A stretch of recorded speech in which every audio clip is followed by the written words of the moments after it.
The Magic Detective, starring the world's greatest living magician, Blackstone. He tells you the inside story of The Mark of Crime. And right after the story, Blackstone will explain tricks that you yourself can perform. Reveal the guarded secrets of the world's greatest living magician.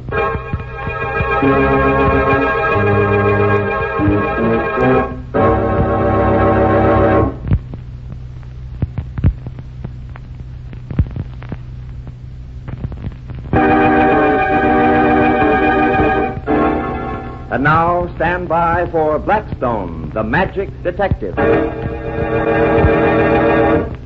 Have I ever showed you this coin, Alan? No, I don't think so. What is it? It's an old Egyptian coin, or rather a copy of one. The original is in a museum now. Look at that hieroglyph in the center. Does it mean anything? Or is it just a symbol of nothing? Oh, it means something. It's the early Egyptian hieroglyph for a thief. It's supposed to keep the coin from ever being stolen.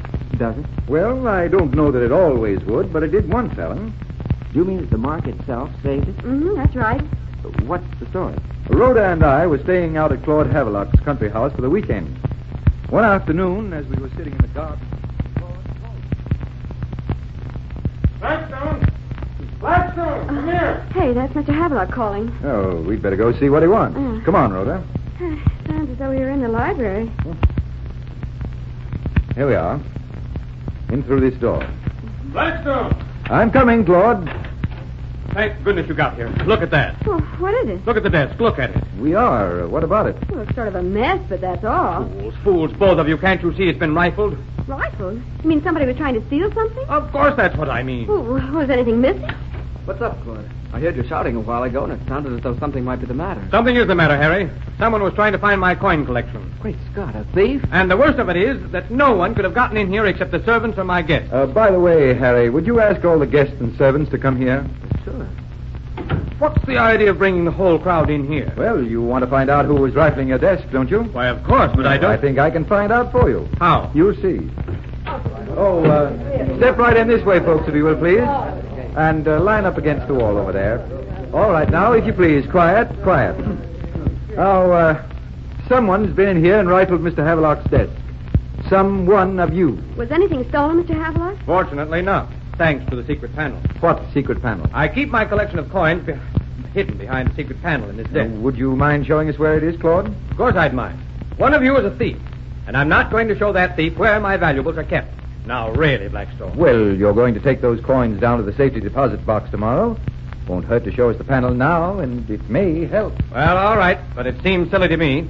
Here it is, right on the side of the desk. Well, how does it work? Well, you push down like this, Mm-hmm. and then to the right, and then down again. There. Why, it's a wonderful hiding place. Too bad whoever was rifling the safe didn't know about that panel. He couldn't have helped but leave fingerprints on that shiny wood. Oh, look at that funny coin. What's that one, Claude? Well, that's an old Egyptian coin that's supposed to ward off thieves. Well, maybe that's what saved your coins, Claude, and not the secret panel. Could be. Well, thanks for showing us the panel, Claude. Now, suppose we all go and have a swim or something and forget about this for a while. There's nothing we can do now. As a detective, Blackstone, I can't say I think very much of you. I'll go on ahead, all of you. I'll be with you in a little while. I want to help Claude lock his coins up again.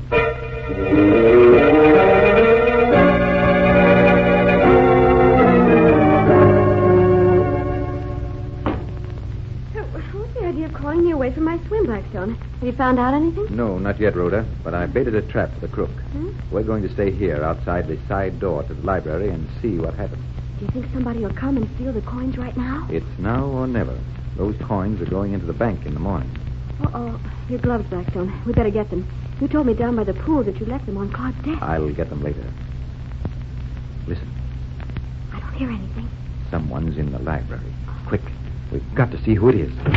Well, it's a man. There he goes out the window. Get him, Blackstone. Hurry. He's gone. Well, and so are the coins. Look, the panel's open. Did you see who it was? No, I didn't. Oh, Blackstone, and all of Cloyd's coins are gone right from under our noses. Why didn't you chase that guy? Oh, it was too hot to run. Oh, Blackstone. Now, but don't you worry, Rhoda. The thief will confess. I want you to call all the people together in the living room right away.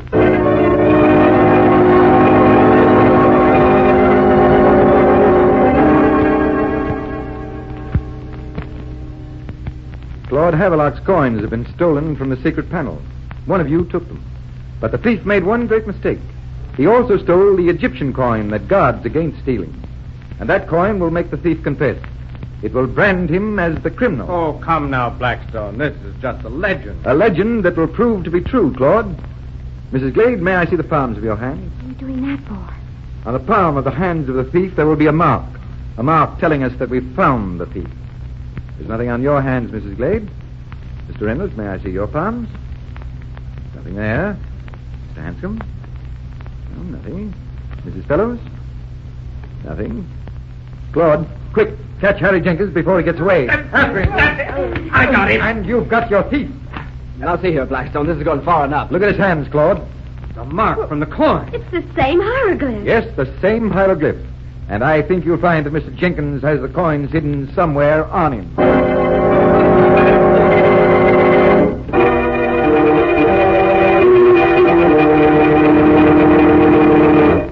But Blackstone, how on earth... It was very simple, really, Alan. Oh, sure.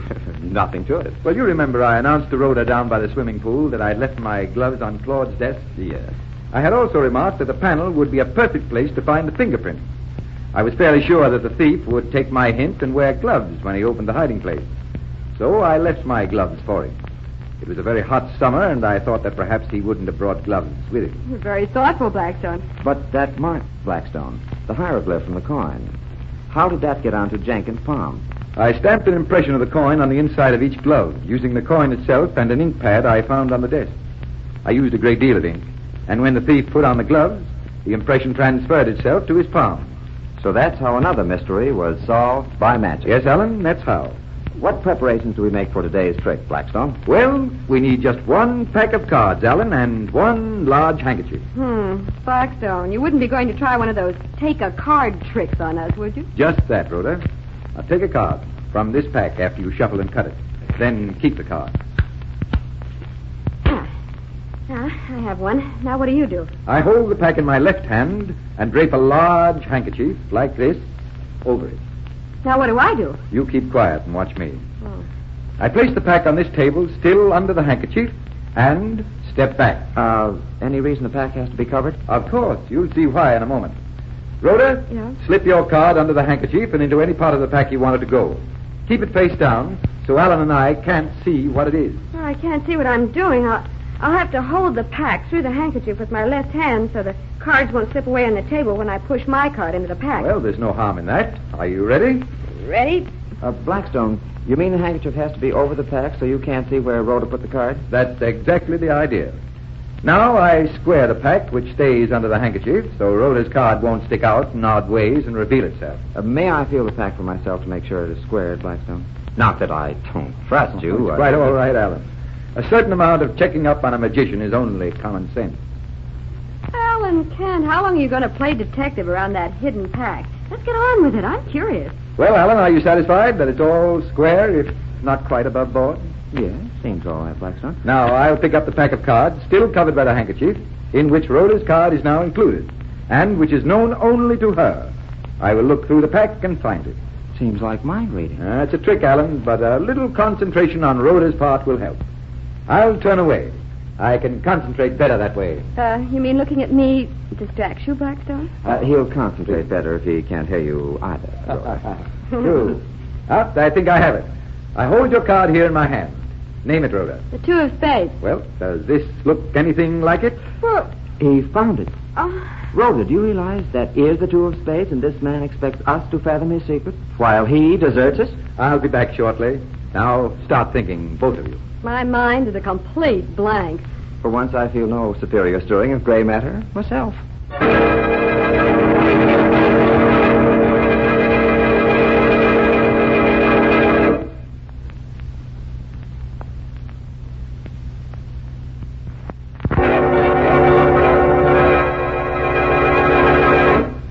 Well, you two, what do you know? Nothing. Well, let me give you a hint. Alan, remember your question about the necessity for the handkerchief? Yes. You mean I actually suspected your actions in the right place? Yes, you did. What other reason would there be for the handkerchief other than to hide the pack from myself? Oh, to hide it from us. Good girl. And why would I want to hide it from you and Alan? Well, to do something to it you didn't want us to see. Right. Now, watch closely what I do as I slowly place the handkerchief over the cards in my hand. Blackstone, you're turning the pack over in your hand so the cards face upward. I admit it. And how did I tell you to place your card in the pack, Rhoda? Oh, well, you said face down so Alan and I can't see it. I did. And now, don't you get the point of that, Alan? Yes, I do. So that's not bad at all, is it? When you looked at the pack, you found Rhoda's card because it was the only one reversed. It was face down. The others were all face up. Right. So that's why you turned away, so we couldn't see you had changed the position of the deck to face us. Yes, my concentration speech fitted well there, don't you think? Yes, Blackstone, you win. It's a trick, but for a while, I'll bet even the listening audience were pretty sure, as I was, that it was mind reading. I hope you like that trick, ladies and gentlemen. And until next time, this is Blackstone saying good magic and goodbye.